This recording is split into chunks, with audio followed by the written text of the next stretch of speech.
それでも言いたいこの僕に何ができるって言うんだ窮屈な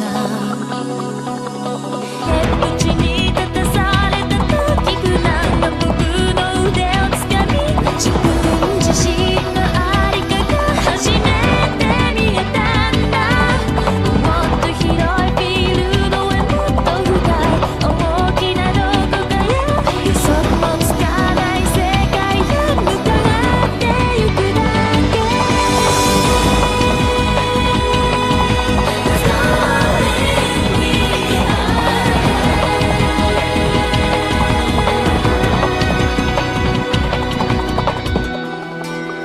僕は僕のことが知りたい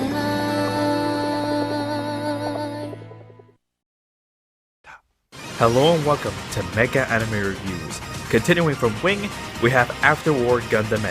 It was directed by Shinji Takamatsu with story and character designs by Hiroyuki Kawasaki and Nobuyoshi Nishimura respectively, with music done by Yasuo Iguchi and Masato Sato returning as the art director from Wing.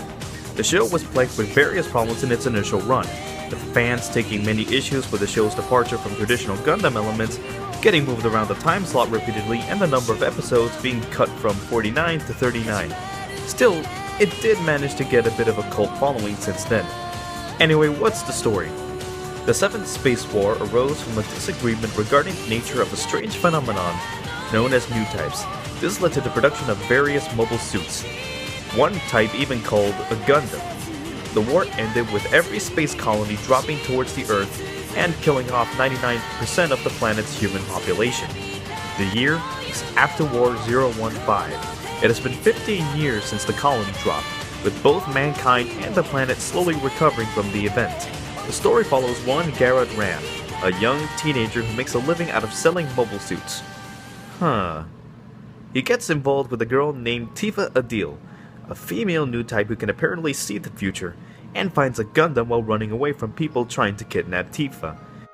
He soon joins a group of vultures as they set out to find new types and protect them from being exploited, all the while the Frost brothers stand in the background preparing their own nefarious plans for the human race. The animation is pretty good. It flows well, it's nice, it doesn't rely on too much stock footage. The music is good too, fitting the tone well and manages to convey emotion at points.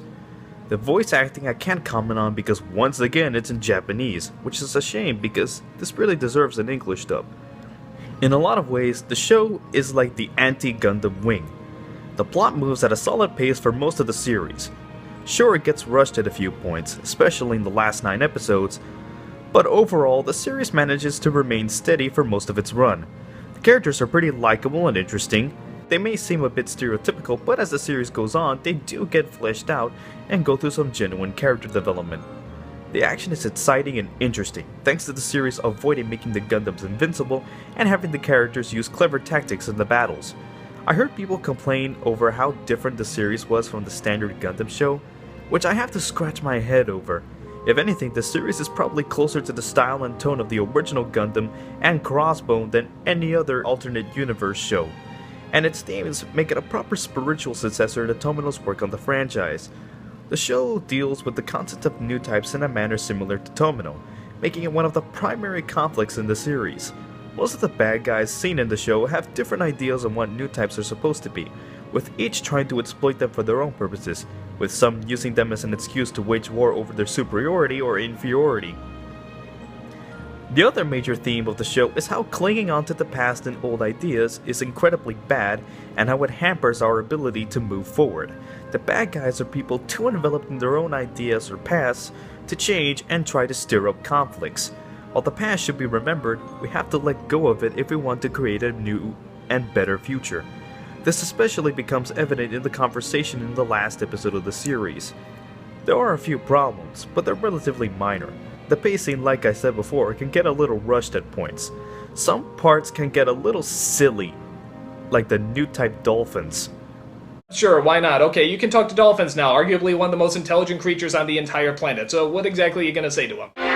いいえ、みんな戦ってばかり。とても悲しい世界。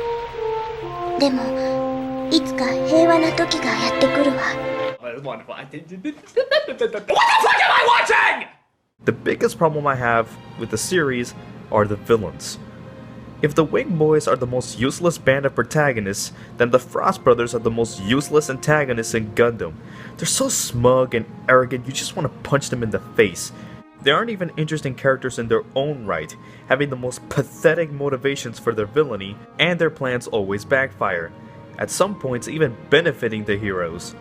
They're also kind of pointless, since they barely affect anything in the overall plot. But still, After War Gundam Eds is pretty underrated. It's really good, having a strong story, good characters, and even if it doesn't take place in the Universal Century, it does feel like an epilogue to those shows, and is probably the best spiritual successor to Tomino's work. Oh well, see you next time on the next Mecha Anime Reviews as we continue Gundam Month with Turn a Gundam.